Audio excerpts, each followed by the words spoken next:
Assalomu alaykum ko'ktang bolalari, sog' salomatmisiz? Charchamasdan yuribsizmi? Mana bugun biz sizlar bilan baliqdan konserva qilishni o'rganamiz. Avval ham qilgandik, yodlaringda bo'lsa. Mana Muslima eng kichik oshpazimiz 2 xil baliqdan bizga bankada konserva qilib beradilar.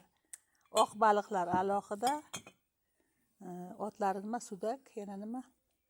Bu baliqlar tabiiy suvda o'sgan baliqlar, boqilgan baliqlar emas. Baliqlarni solishdan avval bankalarda lavroviy list, mana ko'rib turibsiz lavroviy list, dushistiy perets 2-3 tadan solinib, tuzlangan baliqlar joylashtiriladi. So'ng ustidan oldindan men tayyorlab qo'yilgan siropimizni quyib chiqamiz va iloji boricha ko'proq qaynatamiz. 8-10 soat iloji boricha. Orada ko'rib turasiz, baliq qiltanoqlari agar ezilgan bo'lsa, bo'ldi. Olovni o'chirasiz. Ungacha qaynab turish kerak. Bu sterilizatsiya yo'li bilan qilinadi.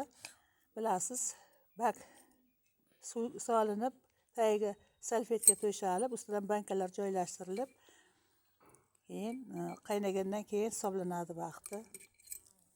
Iloji boricha ko'p kuchli olovda emas, o'rtacha olovda pishirasiz. Juda ham ezilib ketmasligi uchun, chunki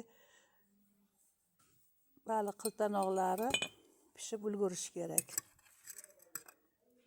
Hamma baliqlar solingandan keyin mana shu podlivka solinadi va og'ziga kirishga buralmay shunchaki qo'yilib qaynatiladi. Baliq foydali, bilasiz, bolalar uchun juda foydali. Kattalar uchun ham kalsiy, D3 bunda foyda ko'p ekan. Shuning uchun bolalarga yedirib turingizlar. Mana shunday.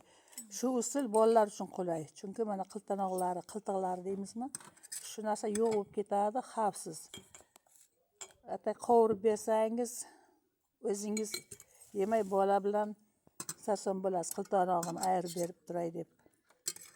Buni bemalol yeydi, konservaday xuddi. Mana bor-ku, do'konlar Stavrida, Kilki, sousli, muayli, o'shalarni qisqasi biz qo'lda tayyorlaymiz. Avvalgilardan bu yangilik, biz mana sous oldindan tayyorlab qo'ydik, sousni shunga quyamiz. Xohlang soussiz qiling.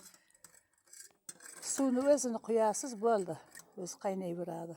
Moy shart emas. Agar olivkoviy ozgina solishingiz mumkin. Atak moy shart emas. Xayr. Yo'qmi ishtaha barchangizga.